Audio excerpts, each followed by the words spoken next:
नमस्ते जी, स्वागत है आपका तेज सिविल से। मेरा नाम है अमित। तो आज हम बात करने वाले हैं कि लास्ट 30 दिनों में अब हम क्या करना चाहिए। इतने दिनों की प्रिपरेशन अब जाके जो लास्ट 30 दिन में आई है, यही सिलेक्शन दिलाती है।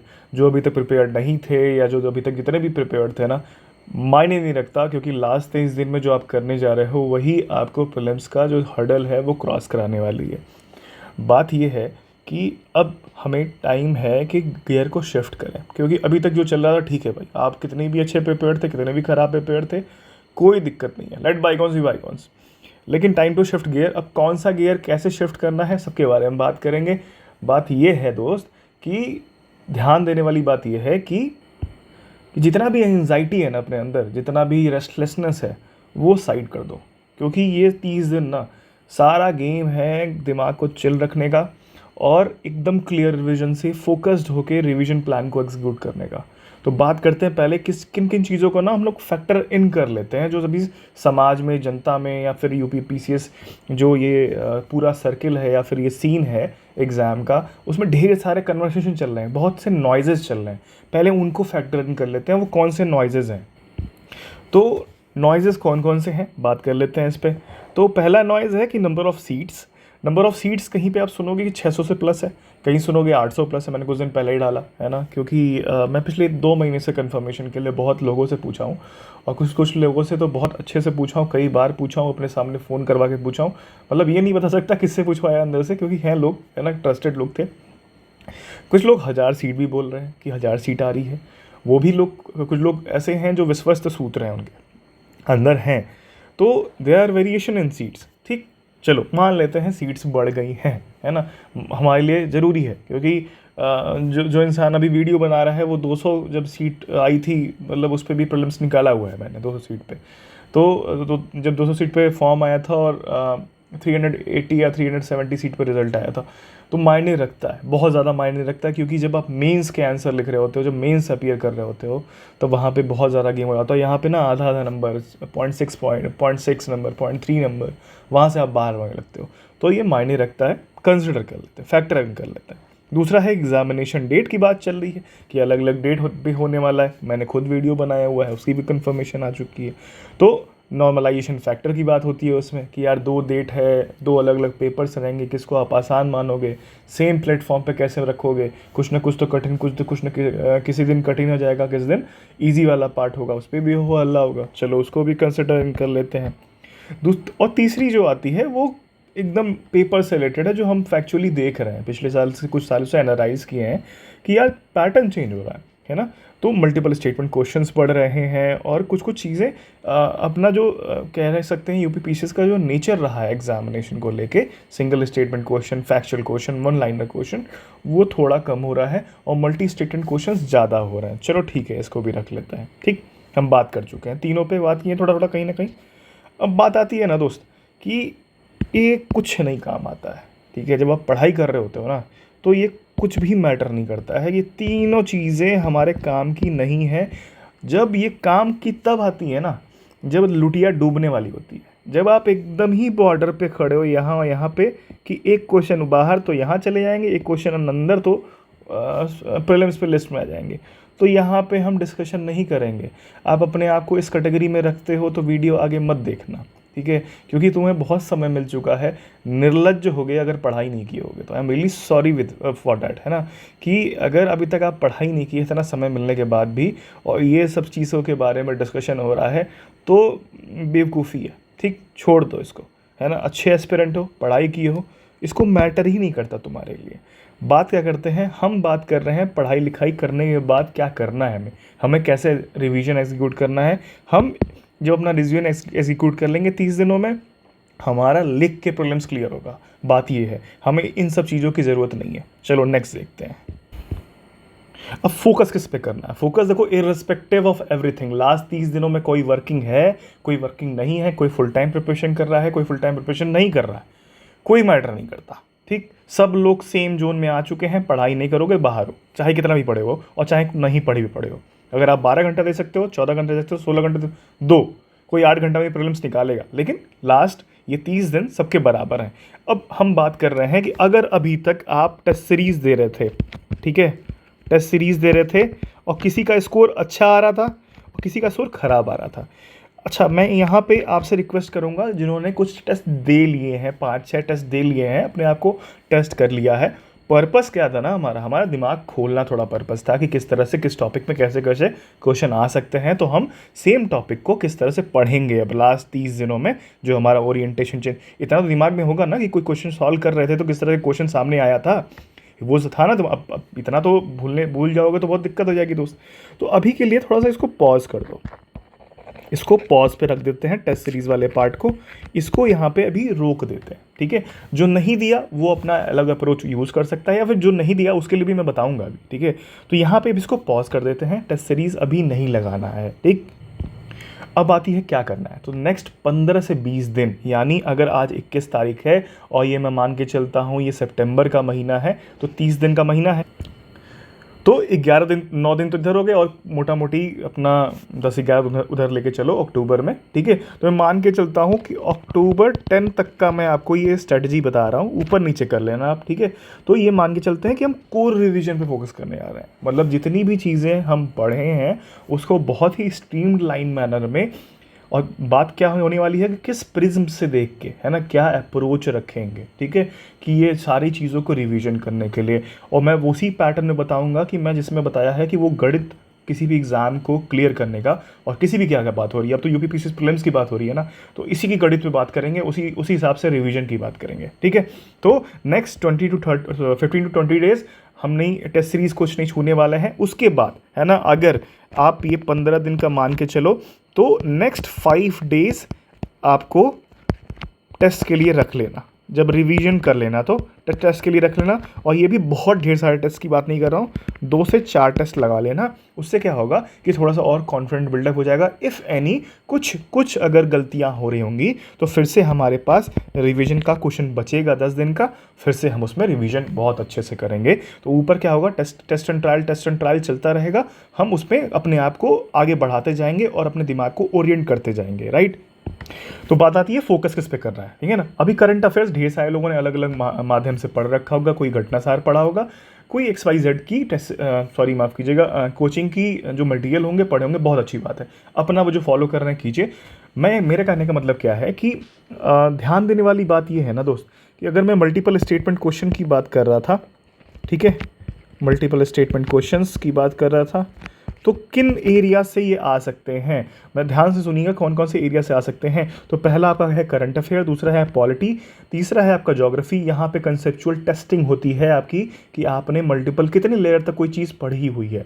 तो करंट अफेयर जब भी पढ़िएगा तो 2-3 लेयर तक single liner current affair avoid कीजिए। अगर हाँ आप कुछ वीडियोस देख रहे हैं जो 500 सीरीज़, कुछ 500-600 या 1000 सीरीज़ का एक क्वेश्चंस का सीरीज़ का वीडियो देखते हैं, जिसमें खाना खाते हुए चलते हुए वो आप पढ़ रहे हैं, उसमें सिंगल लाइन में स्टेटमेंट आपको दिख रहे हैं, कोई इशू नहीं है। लेकिन जब आप पढ़ें, जब आप कोई चीज़ आप मटेरियल पढ़ रहे हो, जब ये आई दृष्टि भी आएगी तो कोशिश कीजिएगा कि इसको 1, 2, 3 लेयर तक आप पढ़ेंगे, है ना। अगर हम ये नहीं कर रहे हैं और एग्ज़ाम के दिन हम ये बोल रहे हैं अरे वो तो पैटर्न चेंज हो गया, तो सबसे बड़े बेवकूफ़ तो हम अपना बना रहे हैं ना, हम ही है ना। तो सबसे बड़े बेवकूफ़ तो हम किस लिए तैयारी कर रहे थे, है ना। जब सब कुछ पता था कि सब कुछ चेंज हो रहा है तो हम किए क्यों नहीं, है ना। और अगल बगल वाले लोग बता रहे थे, इसका कन्वर्सेशन भी हो रहा था, तो हम किए क्यों नहीं, ठीक। तो इस चीज़ पे ध्यान देना है। करंट अफेयर, ठीक, कि फैक्चुअल तो है, ठीक है, लेकिन एक रिलेटेड फैक्ट, 2 रिलेटेड फैक्ट, कोई अलग से लोड नहीं बढ़ने वाला है दोस्तों। समझना तुम कि तुम जब एक लाइनर रटने के लिए जितना तुम मेहनत कर रहे थे ना, उतना वहाँ भी लगेगा, उतना भी समझने के लिए लगेगा। तो ये चीज़ हो गई। दूसरी चीज़ है पॉलिटी का गेम जो है पॉलिटी में। अच्छा, एक चीज़ मैं बताया तो करंट अफेयर की, करंट अफेयर से नेशनल, इंटरनेशनल, फिर स्पोर्ट्स और रैंक एंड डिसीजेस पे बहुत क्वेश्चन बनते हैं। तो अगर मैं कह लीजिए कि नेशनल को सबसे ऊपर रखेंगे कैटेगरी को, फिर आएगा इंटरनेशनल, फिर आता है sports and awards, indices, schemes, ये इस पैटर्न में रखना है।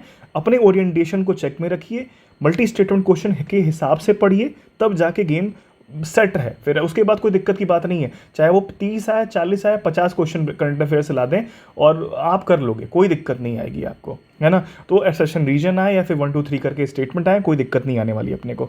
हाँ, पॉलिटी की बात आती है, पॉलिटी में भी कैटेगराइजेशन है। अपने को पता है कि कुछ चीज़ें तो एकदम डेड फैक्ट है, जैसे पार्ट्स ऑफ द कॉन्स्टिट्यूशन और articles, constitutional body, non constitutional bodies and schedule और ढेर सारे कमिटीज़ के नाम एंड व्हाट नॉट, ठीक है ना। मतलब जैसे कह लीजिए कि किस कॉन्स्टिट्यूशन से क्या लिया गया और इंडियन कॉन्स्टिट्यूशन के क्या बेसिक फीचर्स हैं। तो ये all those things are factual thing है ना, हमें पता है, कोई दिक्कत नहीं है ना, हम करेंगे या हमने किया है अभी तक आज तक।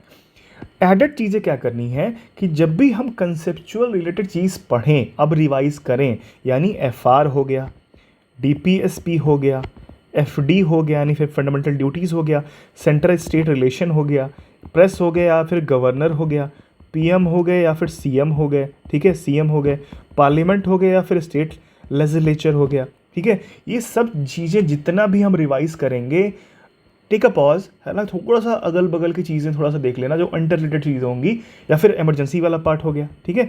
तो वो सब सारी चीज़ों को टेक अ पॉज, क्योंकि यहाँ से मल्टीपल स्टेटमेंट क्वेश्चन बनते हैं, बनेंगे, इस साल भी आएंगे। गलती नहीं करनी है, अपने को हड़बड़ी में नहीं करना कुछ भी।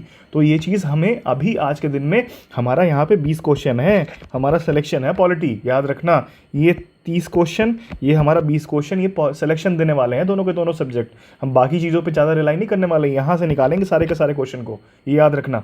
तो ये फर्स्ट 2 पे तो इसीलिए रखा हुआ है मैंने, तो याद रहेगा कि मल्टीपल स्टेटमेंट क्वेश्चन के हिसाब से रिविजन करने हैं इन सारे चैप्टर्स के, ठीक। अब बात आती है कि यार ढेर सारे लोग इस चीज़ को गुजर रहे हैं और ये प्रॉब्लम फेस कर रहे हैं, मुझे पता है, क्योंकि क्या है कि रिटेन करना बड़ा पॉसिबल हो रहा है, मतलब थोड़ा दिक्कत हो रही है, पॉसिबल नहीं हो रहा है ना। कौन कौन सी चीज़ों में रिटेन करना पॉसिबल नहीं हो रहा है? साइंस हो गया, एंशिएंट हिस्ट्री हो गया, मेडाइवल हिस्ट्री हो गया, ठीक है। और फैक्चुअल थिंग्स या फैक्चुअल लिस्टिंग जो है आपकी ज्योग्राफी और मॉडर्न हिस्ट्री की, वो हम जानते ही हैं। ढेर सारी चीज़ों में प्रॉब्लम आती ही आती है, लेकिन देखो जब तक क्लियर विजन नहीं रखोगे ना, तब तक दिक्कत आएगी, है ना। जैसे हमें पता है कि अगर कोई चीज़ या फिर 3-4 थीम अलग अलग सब्जेक्ट्स में, अगर मुझे पता चले, एक चीज़ और मैं बताता हूँ कि मैंने ग्रुप पे पोस्ट किया था कि लास्ट ईयर 24 क्वेश्चन साइंस से आए थे, लास्ट ईयर 14 क्वेश्चन साइंस से आए थे। तो दिस ईयर आप एक्सपेक्ट कर सकते हैं कि यार ये क्लोज टू 20 जाए। तो अगर हमें पता है कि क्लोज टू 20 जा सकता है या फिर मोर देन 14 के 20 के बीच में रह सकता है, और मैंने इसको कई बार रिपीट किया है कि लो हैंगिंग फ्रूट है। क्यों? क्योंकि यार रखे रखे क्वेश्चन से रखे रखे थीम्स रिपीट होते हैं, है ना। अगर मुझे पता है कि 30-40 पेज में बायोलॉजी आ जाएगी और उससे 10 क्वेश्चन बनने वाले हैं, तो मैं दिनों रात रटूंगा ना उस चीज़ को बैठ के, उसमें चॉइस नहीं ढूंढूंगा ना कि यार कैसे हो कैसे ना हो, ठीक है।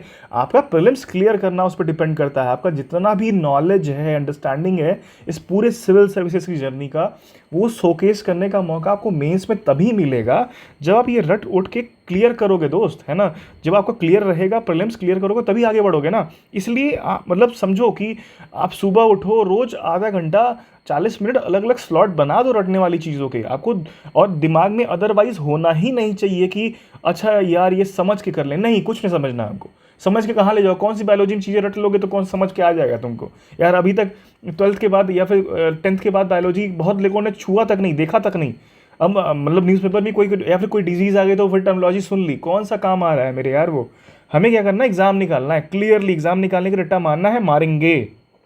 इसी तरह एंशिएंट का है, अगर अभी तक नहीं किया है पीवाईक्यू की लिस्टिंग पकड़िए और रट जाइए, चाट जाइए, उससे क्वेश्चन रिपीट होगा ही होगा। एंड मैं जैसे बोलता हूँ कि मेडाइवल में मेरा कप ऑफ टी नहीं है ये, लेकिन फिर भी मेडाइवल में मैं सदर्न जो डायनेस्टीज़ रही हैं, विजयनगर अंपायर से रिलेटेड कुछ कुछ चीज़ें रही हैं, है ना। आपका कह लीजिए कि भक्ति मूवमेंट से रिलेटेड कुछ कुछ चीज़ें रही हैं, कुछ वॉर्स क्रोनोलॉजी रही हैं, कुछ कुछ किताबें रही हैं, उनको मैं पढ़ के जाऊँगा, ठीक है। क्योंकि अगर मेरा दिन कहीं ख़राब हुआ तो 1-2 क्वेश्चन बना देंगे ये, और दिन अच्छा रहा तो मैं खुशी खुशी में कुछ ना कुछ अटेम्प्ट करूँगा, रिकॉल होगा, पीस ऑफ माइंड रहेगा, अच्छे मूड में रहूँगा, मैं 1-2 क्वेश्चन और निकालूंगा वहाँ से, राइट। तो ये चीज़ कर लीजिए, है ना। पीवाईक्यूज़ आपको एटलीस्ट जो रखी रखी चीज़ है उसको तो छोड़ के नहीं आ सकते हो ना, उसमें चॉइस मत खोजो। बात आती है ज्योग्राफी की और मॉडर्न हिस्ट्री से। अब क्या आता है देखना, मैं पहले ये चीज़ नहीं बताया हूँ, लेकिन ये चीज़ अब क्लियर करना बहुत ज़रूरी है। देखो क्या होता है ना, ओवर रिलाय जब करते हो आप ज्योग्राफी और मॉडर्न हिस्ट्री पे, चाहे वो इसमें डिस्टिंक्शन लेना ही छोड़ देते हैं, वर्ल्ड और इंडियन ज्योग्राफी की बात नहीं करते हैं।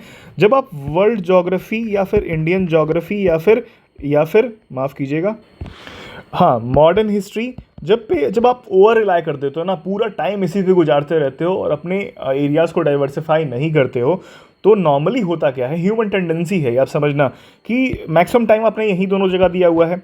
अब क्या होगा कि क्वेश्चन अच्छे आ रहे हैं तो ऑल गुड, नहीं आ रहे हैं तो आपकी मजबूरी बन जाती है इन क्वेश्चंस को अटेम्प्ट करना, इवन 50-50 वाले, इवन वो 50-50 नहीं भी हैं, उनका नाम नहीं सुना तक है, तब भी बिकॉज लोगों ने जब अपना मतलब डाइसेक्शन करके दिया कि how many questions they attempted and how many questions way correct, उसका रेशियो ही डिफरेंट था।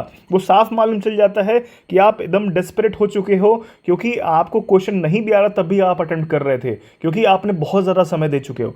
तो ध्यान देना कि इन सब चीज़ों पे भी बहुत अच्छे से चल के चला। अपने ऑप्शंस को डाइवर्सिफाई करो, कुछ कुछ ऑप्शंस को डाइवर्सिफाई करोगे। यहाँ पे मैंने इन्वायरमेंट का नाम नहीं लिखा है, और इन्वायरमेंट मतलब ये one of the longest hanging fruit है। यहाँ से 12 से 14 क्वेश्चंस आएंगे ही आएंगे, और मैं अभी रिसेंट एक वीडियो अपलोड करूँगा 1-2 दिन में, उसको रिवाइज कर लीजिए, उसको देख लीजिएगा, बहुत काम हो जाएगा। बाकी चीज़ें ग्रुप पे शेयर कर रखी हैं, टेलीग्राम ग्रुप पे, ठीक है। तो ये चीज़ आप हो गया। ज्योग्राफी में लिस्टिंग है जो आपकी, देखो जो आपका कंसेप्चुअल पार्ट है, राइट, समझना इस बात को, जो कंसेप्चुअल पार्ट है वो तो आपको ध्यान में रहना ही रहना चाहिए।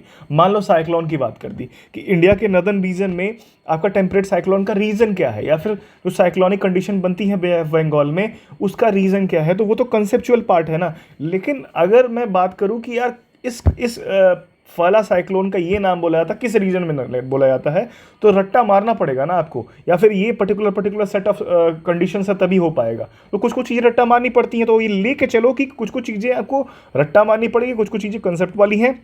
दोनों को साइड बाय साइड लेके चलना है, अच्छे से रिवाइज करना है। रिवीजन बस एक चाहिए, इंक्लाइंड नहीं होनी चाहिए, फॉर ग्रांटेड नहीं लेना है कॉन्सेप्ट वाले पार्ट को, कंसेप्ट वाले पार्ट को भी ब्रशअप करते हुए चलना है। मॉडर्न हिस्ट्री में भी अच्छे खासे एरियाज हैं, जैसे बुक हुआ आपका, क्रोनोलॉजी हुई, इवेंट्स हुए महात्मा गांधी से related, and all those things मैंने प्रोवाइड कर रखा है, उसको रिवाइज कीजिए अच्छे से। And if possible next week ही आपको मॉडर्न हिस्ट्री की लिस्टिंग की वीडियो भी मिल जाएगी, उसको रिवाइज कीजिए। रिवीजन बहुत क्लियर विजन से करना है। अपने जो कह लीजिए कि प्री कंसीव्ड नोशंस हैं, या फिर आपके गुड एरियाज़ हैं, बैड एरियाज़ हैं, उनको बैड एरियाज़ छोड़ के गुड एरियाज़ पे ही रिलाय नहीं करना है। हमारे पास इनफ टाइम है रिवीजन करने का, राइट। नेक्स्ट बात आती है इकोनॉमिक्स। इकोनॉमिक्स में बहुत ढेर सारे कन्फ्यूजन है because of the kind of question जो यूपीपीसीएस में ये पूछा जाता है। देखिए आज के दिन में अगर बात करें तो लूसेंट जो है, मतलब जो जनरल लूसेंट आती है, उसमें खासकर जो पॉवर्टी से रिलेटेड कॉन्सेप्ट है और प्लानिंग से वाला पार्ट है, ठीक है, इन दोनों पे फोकस करते हुए एक बार पूरा ये चैप्टर इकोनॉमिक्स का रीड कर जाइए। एंड द रेस्ट जो है चीज़ें जो बचेंगी वो आज के दिन में मुझे लगता है कि अगर 10 क्वेश्चन आ रहा है या फिर 15 ही क्वेश्चन आ रहा है तो 12 क्वेश्चन स्टैटिक प्लस सीए मिला के है। अगर 3 क्वेश्चन उल्टा सीधा आ भी गया कि ये स्टेटमेंट किसने कहा था, ये स्टेटमेंट किसने कहा था, हमें सब नहीं करना है ना, हम सब कर भी नहीं पाएंगे, हमारी उतनी लिमिटेशन नहीं है, मतलब हम उतने अपना इतना लिमिटलेस नहीं हो चुके हैं कि सारी की सारी चीज़ें देखते जाएंगे और याद करते जाएंगे और अटेम्प्ट करते चले जाएंगे, ठीक। तो वो सब कुछ छोड़ दो, उतना लोड लेना नहीं अपने को देखना है कि जो आ रहा है उसमें कंसेप्चुअल क्लैरिटी प्लस रट्टा मारो जिंदाबाद। अगर हम मैप की बात कर रहे हैं तो मैप हम अच्छे से देख रखे हैं, रिवर्स को अच्छे से देख रखे हैं, अपने इंडिया के मैप को नॉर्थ से साउथ, साउथ से north, east to west, west to east, ठीक है, ये सारी चीज़ें को बहुत ध्यान से हमने देखा हुआ है। क्लैरिटी से पीस ऑफ माइंड करके हम कंफ्यूज नहीं कर रहे हैं कोई चीज़ को। अगर हम हर बार south east Asia, Japan, east China sea, south China sea से क्वेश्चन आ रहे हैं तो वहाँ के हर एक आइलैंड है ना, हर एक सी, वाटर बॉडी, स्ट्रेट, जो भी चीज़ें हैं वो एकदम क्लैरिटी से हम आधा घंटा 1 घंटा बैठ के देखे हुए हैं और 1-2 बार रिवाइज कर लिए, चीज़ें क्लियर हो गई। तो ये चीज़ें हैं, आपको इन चीज़ों को बहुत ही ध्यान से क्लियर करके, है ना, बहुत अच्छे से फोकस करके अगले 15 से 20 दिन रिवाइज करना है। कोर रिवीजन पे फोकस करना है। अभी दाएं बाएं जितना भी फोमो वाली चीज़ें सुन रही है ना, छोड़ दो, कोई दिक्कत नहीं है ना। लोगों को बात करने दो, लोग कौन सा मटेरियल पढ़ रहे हैं, लोग कौन सा क्या चीज़ें पढ़ रहे हैं। Even I am not going to tell you कि यार मेरा मटेरियल ले लो, नहीं, कोई ज़रूरत नहीं। अपना बना रखे हो नोट्स, ले लो, लेकिन अगर नहीं बनाया है then go for it, then तो वो किसी के लिए भी ऑप्ट करोगे आप, ठीक है, तो वो आपका चॉइस है। लेकिन अपना मटेरियल बना रखा है, अपने नोट्स बना रखे हैं, अगर 100 बार रिवाइज कर पाओ, ह्यूमनली पॉसिबल है, अगर 100 बार उसको रिवाइज कर पाओ, 100 बार रिवाइज कर पाओ तो कर डालो, ठीक है। ये प्रीलिम्स क्लियर करने का मामला है। और जहाँ तक मुझे पता है सीटें बढ़ी हैं, तो हाँ, गेम मेहनत करने वाला कोई फेल नहीं होगा इस बार अंदर जाने का रास्ता है, ठीक है। इस बार और भी ढेर सारे ऑप्शंस खुल रहे हैं, बीपीएससी के लिए बहुत अच्छी सीट आ रखी है, तो सारी पढ़ाई काम आने वाली है प्रीलिम्स वाली, है ना। बहुत अच्छे से पढ़ाई करो और रिवाइज अच्छे से करो। आई होप ये वीडियो आपको हेल्प करेगा रिवीजन के लिए नेक्स्ट 30 डेज़ के लिए। और हम सब साथ हैं, अभी टेलीग्राम के थ्रू, के ग्रुप के थ्रू जुड़े हुए हैं और यूट्यूब के भी थ्रू जुड़े हुए हैं। जो भी दिक्कतें आएंगी, जो भी डिस्कशंस होंगे, सब होते रहेंगे, लेकिन आपका अपना ये 15-20 दिन डिस्टर्ब नहीं होना चाहिए, है ना। किसी और को ये डिस्टर्ब मत करने दो, पीस ऑफ माइंड मत खराब करने दो। ठीक, ओन इट, है ना, ये टाइम ओन इट, अपने आप टाइम को ओन करो और प्रीलिम्स निकलेगा। ठीक, सो ठीक है, ख़त्म करते हैं। Thank you.